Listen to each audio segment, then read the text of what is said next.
La mer Méditerranée s'étend calme aux eaux d'un bleu profond presque noir sous un ciel sans le moindre nuage.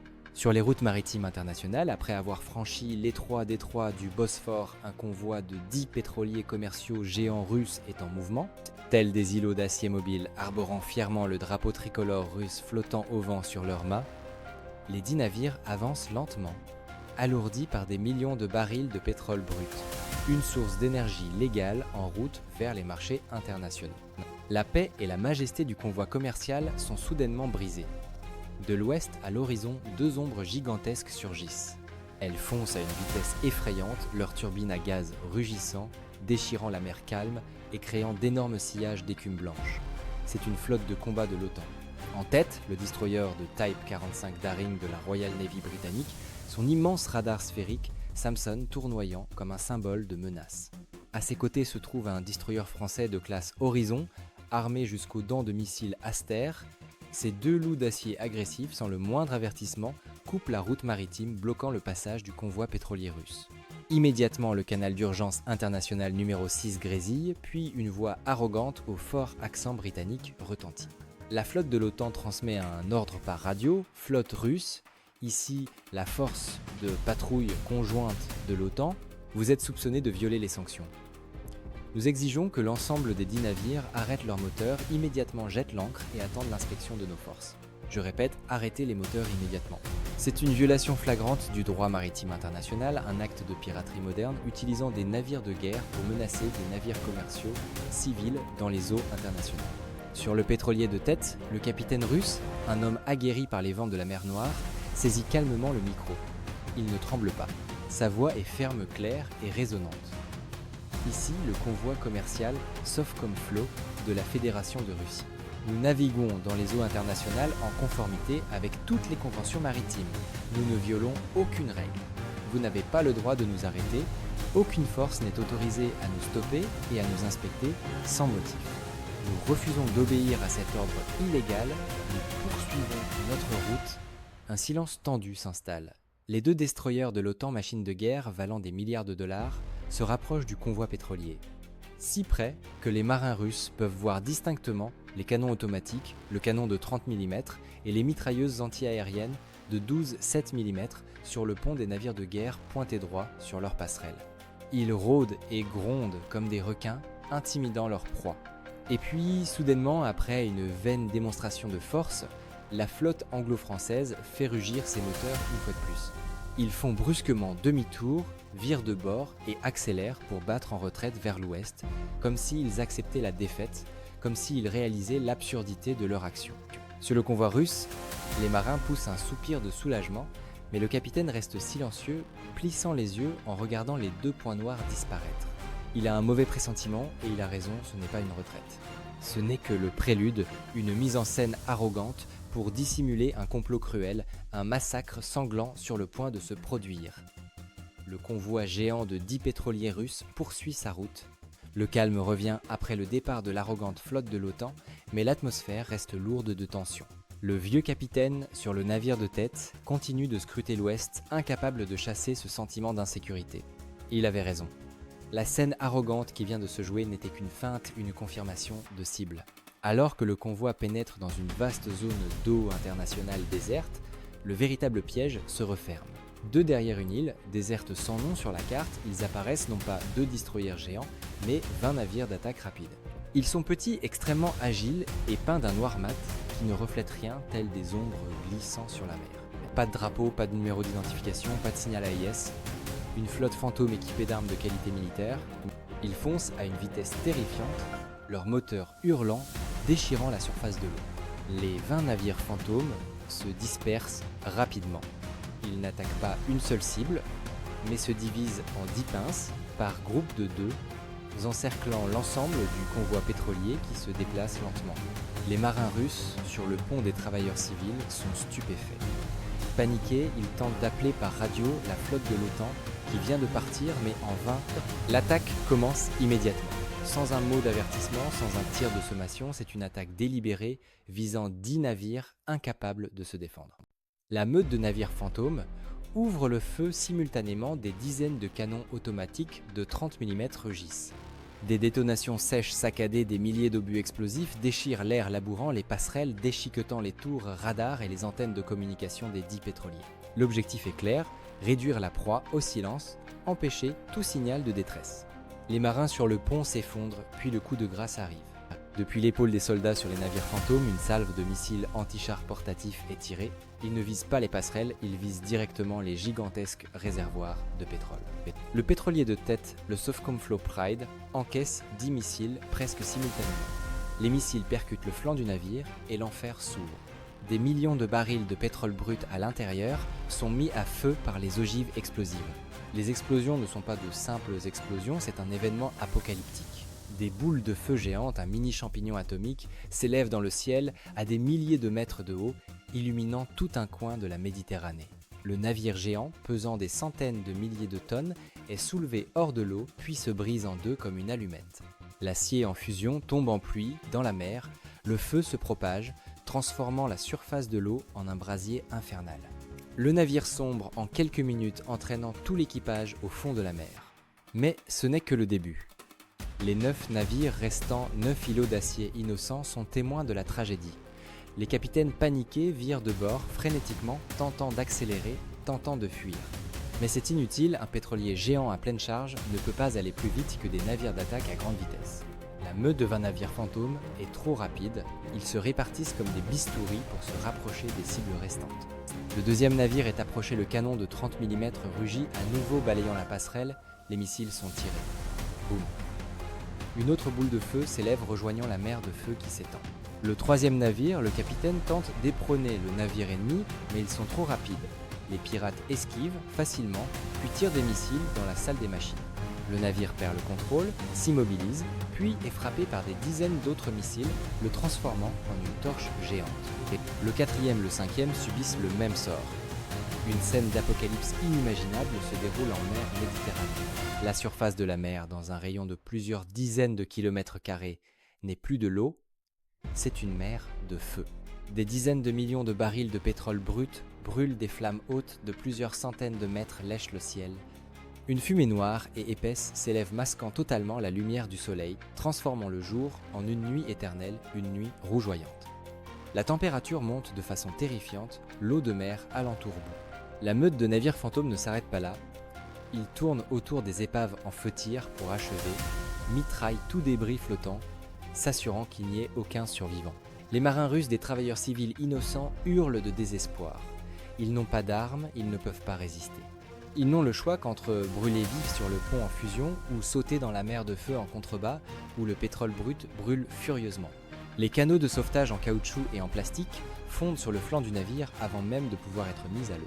Des dizaines de marins, petites taches noires, sautent du navire et sont engloutis par les flammes sans laisser de traces. Le 6e, le 7e, le 8e, le 9e sont abattus tour à tour, déchiquetés, coulés dans la mer de feu au fond des abysses. Finalement, il n'en reste qu'un, le 10e navire, le Russia Triomphe. Il a tenté de fuir le plus loin possible, mais maintenant, l'ensemble des 20 navires fantômes resserrent l'étau, revenant simultanément pour l'encercler. Le dernier navire est seul impuissant au milieu d'une mer de feu. Sur la passerelle, le vieux capitaine sait que c'est la fin. Il n'essaie plus de manœuvrer, il se tourne vers l'opérateur radio, un jeune homme tremblant qui envoie un signal d'urgence à la Stavka. Coordonnées attaquées par une flotte fantôme sans pavillon, 10 navires tous détruits. C'est, à cet instant précis, la meute fantôme ouvre le feu simultanément, des centaines de canons de 30 mm et des dizaines de missiles foncent vers le dernier navire. L'opérateur radio, dans une panique totale, essaie encore son doigt tremblant, appuie sur le bouton d'envoi. Le dernier signal crypté, un message d'adieu est propulsé vers le satellite. Juste après, une salve de missiles percute la passerelle, déchiquetant le capitaine et le courageux opérateur radio. Le dernier navire, le 10e, explose, une autre boule de feu éclate, se mêlant à l'immense brasier. La totalité des 10 navires, des centaines de marins russes innocents ont été anéantis. La flotte fantôme reste immobile quelques secondes au milieu de la mer de feu, puis fait demi-tour, accélère au maximum et se fond dans la nuit, laissant derrière elle une scène d'apocalypse, une zone morte, un crime indélébile. Le signal ultime du 10e navire arrive au centre de gestion de la défense nationale à Moscou, clignote puis disparaît.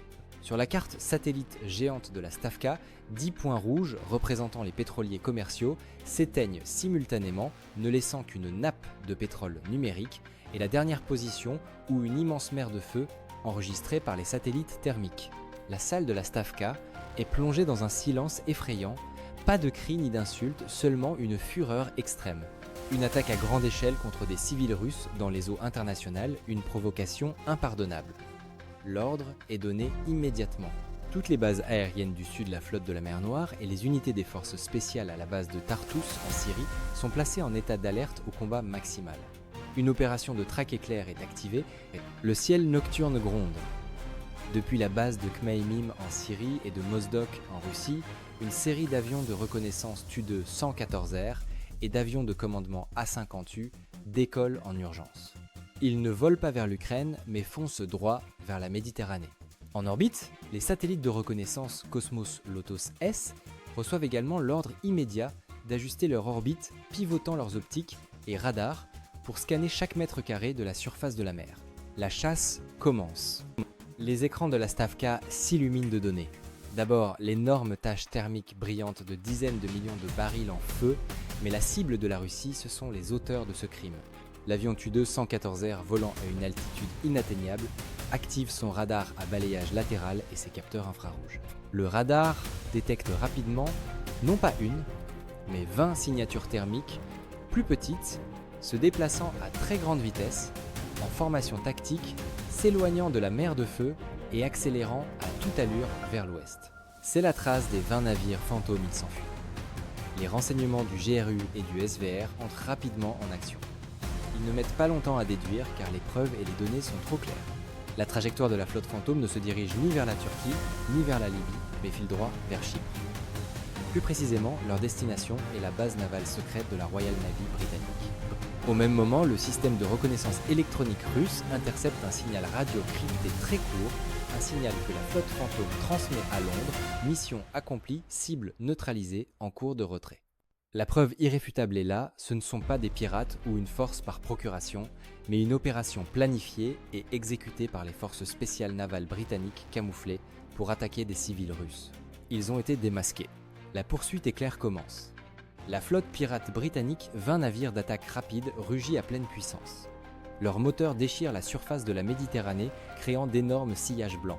Cette force fuit vers l'ouest, vers la base à Chypre, qu'il croit être une zone de sécurité absolue. Sur le navire de commandement, l'officier des forces spéciales de la Royal Navy, celui qui vient d'ordonner l'anéantissement de 10 pétroliers russes innocents, regarde probablement sa montre. Il vient d'envoyer le rapport de victoire à Londres et croit que la mission est accomplie, que ses traces sont parfaitement dissimulées. Il croit que la Russie est confuse, plongée dans une rage impuissante, regardant peu, être vers la flotte de l'OTAN dans une autre direction. Il se croit en sécurité. Cette force ignore qu'elle, ainsi que l'ensemble des 20 navires et des centaines de commandos d'élite britanniques, a été verrouillée. Ils ne battent pas en retraite. Une série d'escadrons de MiG-30 et Unka, ses intercepteurs hypersoniques, a déjà décollé. Ils ne volent pas bas. Ils grimpent directement à 20 000 mètres d'altitude, volant à la lisière de l'espace, emportant une arme contre laquelle l'OTAN ne peut se défendre. L'arme du jugement, le missile Kunsal. Au même moment, des dizaines de bombardiers stratégiques supersoniques, Tu-22M3, ces porteurs de bombes géants, ont quitté leur base volant en formation escortée par des escadrons de Su-35S flanquèrent eux. Ils volent haut, attendant silencieusement aux positions prédéfinies. Et loin sous la surface, près de la base de Tartus, les sous-marins nucléaires d'attaque de classe ISNM et les sous-marins Kilo 636,3 ont reçu l'ordre de la Stavka. Ils se sont déplacés pour intercepter Gisant en embuscade sur la route de retraite de la flotte pirate, bloquant l'échappatoire vers Chypre. La traque totale depuis 3 environnements a commencé. La meute de navires fantômes britanniques court toujours. Ils sont complètement aveugles, ne comptant que sur la boussole et les cartes marines de base, en fuir. Soudain, sur leurs écrans radars rudimentaires servant uniquement à la navigation, une alarme se met à hurler frénétiquement. Ce n'est pas un signal de verrouillage, mais des dizaines de traînées lumineuses, des dizaines d'objets. Ni avions, ni missiles de croisière, qui plongent piquant à la verticale depuis le ciel. Ce sont des traînées de plasma flamboyant les missiles Kinzhal. Ils s'abattent à la vitesse de Mach 10. Les commandos britanniques sur le pont, ceux qui célébraient à l'instant, ont juste le temps de lever les yeux. Ils ne voient rien d'autre que le ciel en feu qui leur tombe dessus. Ils n'ont pas le temps, ils n'ont aucune chance. Leurs systèmes de défense antiaérienne portatifs Stinger sont totalement inutiles car ils ne peuvent verrouiller une cible volant plus vite qu'une balle de fusil, et chaude comme du plasma. Le premier Kinzhal, avec une énergie cinétique terrifiante, percute de plein fouet le navire de commandement où se trouve l'officier britannique. L'explosion n'est pas une simple explosion, c'est un événement apocalyptique. Le navire d'attaque rapide, avec tout son système de commandement, ses équipements de communication satellite et l'officier commandant se vaporisent instantanément. Le navire ne coule pas, il se désintègre en milliers de fragments de métal en fusion projetés alentour. Une boule de feu aveuglante engloutit la nuit. Immédiatement après, les Kinzhal suivants s'abattent avec une précision absolue. Ils ne gaspillent rien, un missile par cible. Le deuxième, le troisième, le quatrième navire explosent. Ces navires, conçus pour la vitesse à la coque fine et sans blindage, sont totalement déchiquetés, le feu se déchaîne. En moins de 30 secondes, la moitié de la flotte pirate 10 navires a été totalement effacée de la surface de la mer. Les 10 navires restants paniquent totalement. Ils n'ont plus de commandement, ils rompent la formation courant en tous sens comme une colonie de rats ébouillantés. Ils virent brusquement fuyant dans toutes les directions, espérant que le chaos les sauvera. Mais où aller ? C'est maintenant l'heure de la deuxième vague de destruction. Depuis la haute altitude, des dizaines de Tu-22 3, ces porteurs de bombes géants, apparaissent. Ils n'ont pas besoin de Kinzhal, ils viennent pour raser, pour nettoyer. Ils volent en formation imposante fière sans aucune menace. Leur soute à bombes géantes s'ouvre. Des centaines, des milliers de bombes, pas des bombes intelligentes, mais des bombes explosives, FAB-500. Une pluie d'acier, une pluie de destruction s'abat sur la zone où les 10 navires s'éparpillent. La mer Méditerranée rugit, des centaines de colonnes d'eau géantes, mêlées de feu et de fumée, s'élèvent à des centaines de mètres, comme une forêt mortelle, surgissant du fond des mers. Les bombes explosent, créant une vaste zone de destruction, où la pression et l'onde de choc peuvent briser n'importe quoi. Un navire d'attaque rapide, virant frénétiquement, est frappé par l'explosion de 3 FAB-5 juste à côté.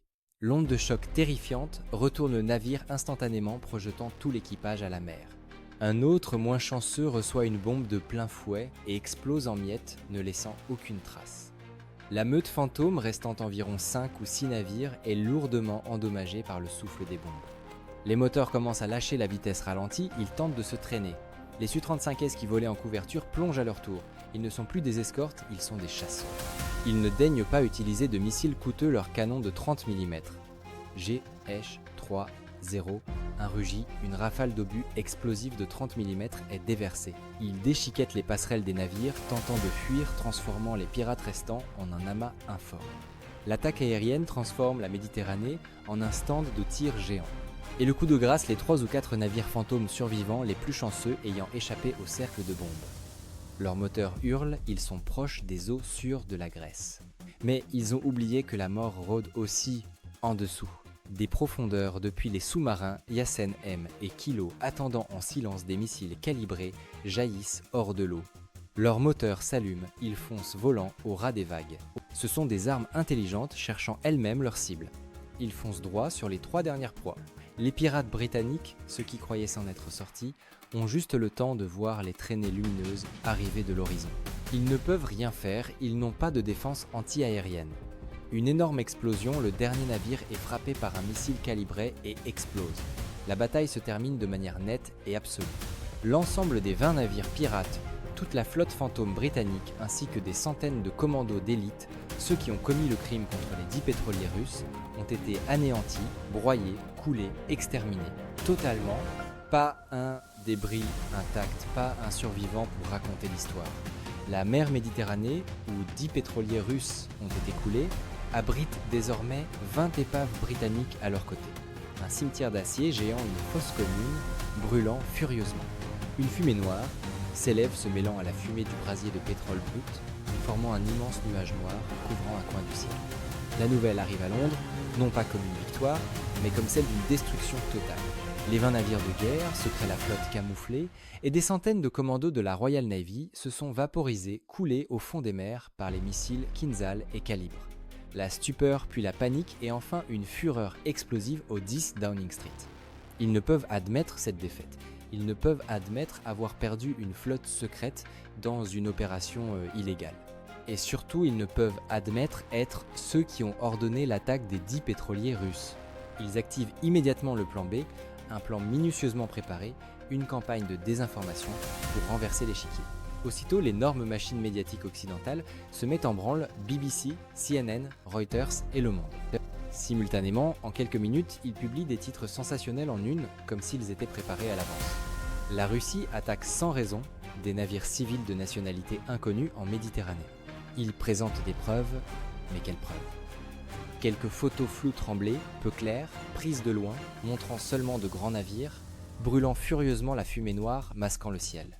Ce sont les dernières photos que les pirates britanniques ont prises des 10 pétroliers russes avant que les missiles Kinzhal russes ne les réduisent en cendres. Ils ont utilisé leur propre crime par montage et distorsion pour accuser la victime. Une mise en scène mensongère a été érigée. Profitant de cette mise en scène, profitant de l'indignation artificielle qu'ils viennent de créer l'alliance de l'OTAN, passe à l'action. Cette fois, ce n'est pas une flotte fantôme, mais la flotte régulière, la flotte conjointe anglo-franco-allemande. Les destroyers type 45 Daring et Horizon, ceux qui étaient apparus dans la scène de menace de la première partie, entrent désormais agressivement et officiellement dans la mer Noire. Ils franchissent le détroit du Bosphore, un acte d'escalade militaire grave, violant de manière flagrante toutes les conventions. Une formation de combat géante des dizaines de navires de guerre les plus modernes d'Europe et des frégates allemandes se déploient. Ils ne sont pas loin, ils s'approchent de la péninsule de Crimée, exhibant leur force. Leur radar Samson tournoie une provocation extrême. Des centaines de silos verticaux Mk-40 et 1 et Aster 30 sont pointés droit vers Sébastopol. Des dizaines d'avions Rafale et Typhoon rugissent en survolant les ponts des navires. Et puis, un ultimatum est lancé non pas de Londres, mais de Bruxelles, du siège de l'OTAN, comme s'il n'était pas lié à l'attaque initiale. La Russie doit immédiatement s'excuser publiquement pour son acte. D'agression dangereux contre des navires civils dans les eaux internationales, la Russie doit payer des réparations, sinon, dans 48 heures, la flotte conjointe de l'OTAN appliquera la justice. Lancera une attaque préventive pour raser toute la flotte de la mer Noire et les bases militaires en Crimée. Le monde entier retient son souffle, Kiev exulte, croyant que l'OTAN est enfin intervenue. Ils attendent Moscou, ils attendent Poutine, mais en réponse à cette menace démente, en réponse à cette mise en scène éhontée, la Russie ne fait rien. Le Kremlin garde le silence, le ministère de la Défense russe garde le silence. La flotte de la mer Noire reste immobile et fière à Sébastopol. Le silence de Moscou, ce silence absolu, est la réponse la plus cinglante. 48 heures, l'ultimatum a expiré, la Russie reste silencieuse. Ce silence pour la flotte conjointe anglo-franco-allemande, qui parade fièrement en mer Noire, est perçu comme un signe de peur. Sur le navire amiral britannique type 45 Daring, l'amiral au visage rouge de colère considère le silence russe comme une humiliation.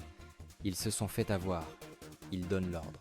Sous la surface, les sous-marins d'attaque de classe Astute britannique et Suffren français, prédateurs silencieux, ouvrent simultanément leurs tubes lance-torpilles. Mais ils ne tirent pas de torpilles, ils lancent des centaines de missiles Tomahawk. Au même moment, à la surface, les silos verticaux Mk-41 et Aster des destroyers type 45 Horizon et des frégates allemandes s'ouvrent. Une véritable pluie de feu commence. Des centaines de missiles Storm Shadow et Scalp, armes d'attaque furtives à longue portée, rugissent en sortant des tubes, créant un mur de feu blanc, puis virent ensemble vers la Crimée. Une attaque de saturation totale et brutale sans précédent. Ils ne visent pas seulement des cibles militaires pour faire pression et semer la terreur, des dizaines de missiles ont été délibérément programmés pour frapper directement des zones résidentielles à Sébastopol et les travées civiles du pont de Crimée.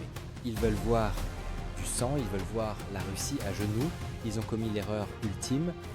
Au moment où la nuée géante de centaines de missiles est encore à des centaines de kilomètres des côtes de Crimée, toute la péninsule se met à gronder. Les systèmes radars d'alerte Neboem et Voronezh DM les suivaient dès la première seconde de leur lancement. Alerte rouge. Les divisions de défense aérienne Squadre 100 Triumph et 500 Prometheus, le bouclier d'acier inviolable de la Russie, ouvrent le feu simultanément. Les missiles géants 60 Decept N6N, tels des lances du dieu du tonnerre, tracent des traînées de feu blanc s'élançant vers le ciel, formant un dôme de feu impénétrable. Le ciel nocturne au-dessus de la mer Noire se transforme en un enfer apocalyptique, un feu d'artifice de destruction. Chaque missile, Tomahawk, chaque Storm Shadow est abattu, ils explosent en vol l'un après l'autre, créant des centaines de boules de feu aveuglantes, illuminant tout un coin du ciel. Le sifflement déchirant les détonations assourdissantes se mêle en une symphonie de destruction. La défense aérienne russe se bat héroïquement, créant un filet d'acier presque parfait. Mais l'attaque est trop saturée, trop cruelle, trop nombreuse, et quelques missiles passent au travers. Ces missiles programmés pour attaquer les civils. Un Storm Shadow percute un immeuble résidentiel à Sébastopol. Le bâtiment de 9 étages explose et s'effondre dans une mer de flammes. Un autre Tomahawk frappe un hôpital. Des cris d'horreur, le sang de civils russes innocents a coulé. La dernière ligne rouge a été franchie, le crime a été enregistré. À la Stavka, la fureur atteint son paroxysme, plus aucune retenue. L'ordre est donné, exterminer toute la flotte de l'OTAN, rayez-les de la carte. Immédiatement, la riposte totale s'abat. La première frappe n'est pas un missile, c'est une frappe invisible. Depuis des positions camouflées en Crimée et à Krasnodar, une série de systèmes de guerre électroniques, Krasuka 4 et Murmansk BN, ces monstres à antennes sont activés à puissance maximale. Un mur électromagnétique, une tempête de brouillage invisible et dévastatrice balaie la mer Noire à la vitesse de la lumière. La catastrophe s'abat sur la flotte de l'OTAN. À l'intérieur du centre de commandement CIC du navire type 45 Daring, des centaines d'écrans, radars Aegis et Samson, sophistiqués, qui affichaient un ciel clair, deviennent soudainement blancs. Ils ne sont pas seulement brouillés, ils sont grillés. Une série d'écrans crache des étincelles puis s'éteignent. Le système de communication satellite de toute la flotte du navire de commandement au destroyer meurt instantanément. Les officiers anglo-franco-allemands hurlent dans leur radio, mais ne reçoivent en réponse qu'un grésillement statique assourdissant. Ils sont aveugles, ils sont sourds totalement. Ils ne se voient plus, ne savent plus où est l'ennemi. Ils ne sont plus qu'un troupeau de bêtes d'acier aveugles, flottant impuissantes au milieu de la mer Noire. Et c'est alors que le coup de guillotine tombe du ciel. De la stratosphère, très loin, hors de portée de toute arme, les escadrons de MiG-30 et NK, porteurs des lances de la mort, attendaient en silence. Recevant l'ordre de feu des dizaines de missiles hypersoniques, Kinzhal, lance enflammée de l'Apocalypse, se détache du fuselage. Leurs moteurs rugissent, ils plongent dans l'atmosphère à Mach 10 comme des météorites mortels, impossibles à arrêter, impossibles à détecter. À l'intérieur des navires de l'OTAN, les systèmes de défense rapprochés, Phalanx et CIWS, fonctionnant indépendamment, se mettent à hurler de désespoir. Leurs radars, les dernières choses encore fonctionnelles, détectent les objets qui descendent. Mais ce ne sont pas des missiles, ce sont des traînées de plasma volant trop vite. Ils ne peuvent pas verrouiller. Les obus de 20 mm du Phalanx tirent vers le ciel, mais la cible vole plus vite que les balles. Les premières ciblent le HMS Daring et le navire Horizon, le bouclier anti-aérien de la flotte. Deux Kinzhal foncent droit sur le type 45 Daring. Le premier s'écrase, transperçant l'épaisse coque d'acier, comme du papier explosant à l'intérieur du centre de commandement. Tout l'état-major de l'OTAN sur le navire est vaporisé. Le second frappe directement le radar Samson, transformant la boule de céramique arrogante en un tas de métal en fusion.